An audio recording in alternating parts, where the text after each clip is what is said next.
Well, thank you for joining us. I'm Katie Lang. We have those stories just ahead. But first tonight, the latest developments as the city of Rochester prepares to say goodbye to a well-known building downtown.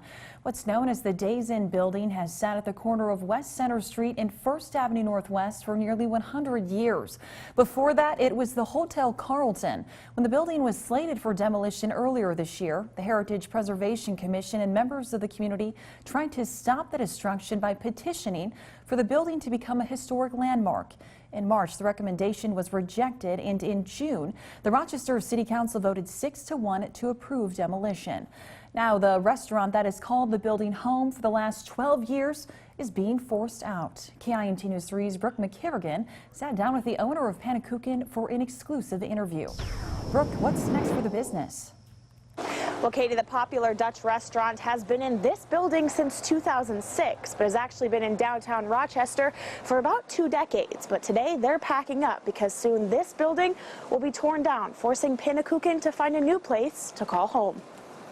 Tassos Psomas opened up this restaurant in 2006. It was crazy.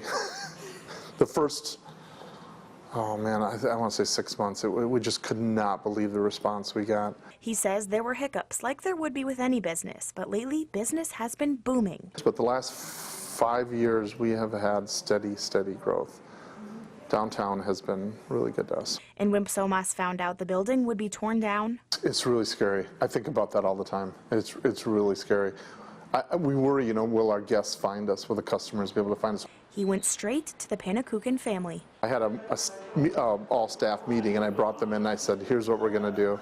Here's what we're going to do. But there's going to be a 2 to 3 month period that we're just not going to have a restaurant. I just don't see it how possible that we could get this one closed and get another one open in the short period of time we had. We had 120 days. And one of the things I'm just very proud of is individually, most of my staff came to me and said, we'll make do, we'll find part-time jobs, but we'll be back with you.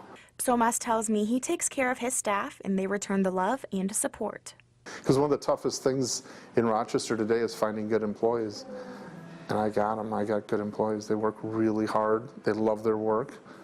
And they're here for me. But like the saying goes, every ending is a new beginning. My staff is excited about it. We're excited about it. Tassos tells me he hopes to sign a lease within the next few weeks on a new location. Reporting live in Rochester, Brooke McKivergan, KIMT News 3.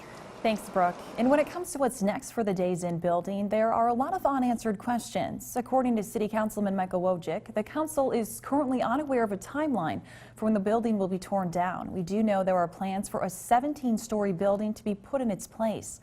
We reached out to the owner of the building, Mark Kramer, for more information, but did not receive an immediate response. KIMT continues to follow a shocking story tonight out of Worth County.